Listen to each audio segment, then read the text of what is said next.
Qu'est-ce que les gens oublient habituellement quand ils se fixent des objectifs? En fait, c'est le temps de l'année où les gens regardent leur année qui s'en vient, se disent, bon, mais moi, je veux atteindre ces objectifs-là, et on fait la liste de tout ce qu'on veut accomplir pendant l'année. Alors, c'est très noble, c'est fantastique. Le problème, c'est que souvent, les gens oublient une étape. Alors, je vous parle de cette étape-là avec l'analogie ou la métaphore d'une rénovation de cuisine. Alors, disons qu'on veut faire une rénovation de notre cuisine. La première chose qu'on va faire, c'est de faire une liste de tout ce qu'on veut. On va se créer peut-être un dossier et on va mettre des échantillons de ces armoires-là, la tuile, le comptoir, le plancher de bois franc, on veut un îlot, bref, les échantillons de peinture, tout ce qu'on veut avoir dans notre nouvelle cuisine. Maintenant, les gens sont bons là-dedans. Ça, c'est la première étape de décider ce qu'ils veulent. Les gens se font un vision board et avec des découpures de journaux, de magazines, etc. On est bon à écrire nos objectifs. Le problème, c'est que les gens oublient la deuxième étape et s'en vont directement à la troisième étape. Alors là, ce qu'ils font, c'est qu'ils essaient de trouver des façons de rendre ces objectifs-là faisables, en fait, pour les implémenter dans leur vie. OK? Alors, les gens essaient de prendre leurs nouvelles habitudes et de les rendre réelles et que ça fasse partie de leurs nouvelles habitudes. Le problème, c'est que ça, c'est la troisième étape, de prendre un objectif et d'aller l'installer dans notre vie. Les gens oublient l'étape numéro 2.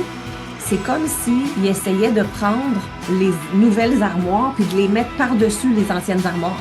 Ils prennent l'îlot, puis ils essaient d'installer l'îlot par-dessus l'îlot qui est dans la cuisine. On comprend qu'il manque une étape. L'étape numéro 2, c'est de vider la vieille cuisine. Il faut tout arracher, les vieilles affaires, pour être capable d'installer les nouvelles après. Alors, c'est ça que moi, je fais. J'aide les gens à se débarrasser de tout ce qui est dans les jambes, finalement, qui va les empêcher d'être capables d'installer ces nouvelles armoires-là dans leur cuisine.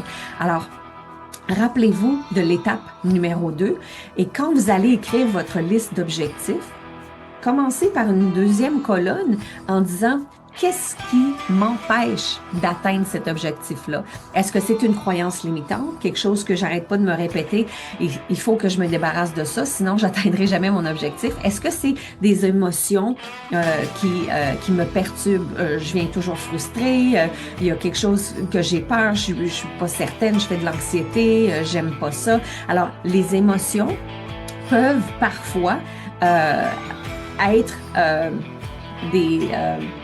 des éléments qui vont bloquer nos objectifs. Alors, il faut s'assurer de se débarrasser des croyances limitantes, des émotions et des événements traumatiques. Parce qu'on a peut-être des événements traumatiques dans notre passé qui font en sorte que on n'est pas très bon à faire confiance aux gens maintenant parce que on avait eu une mauvaise expérience au travail avec un ancien patron ou quoi que ce soit.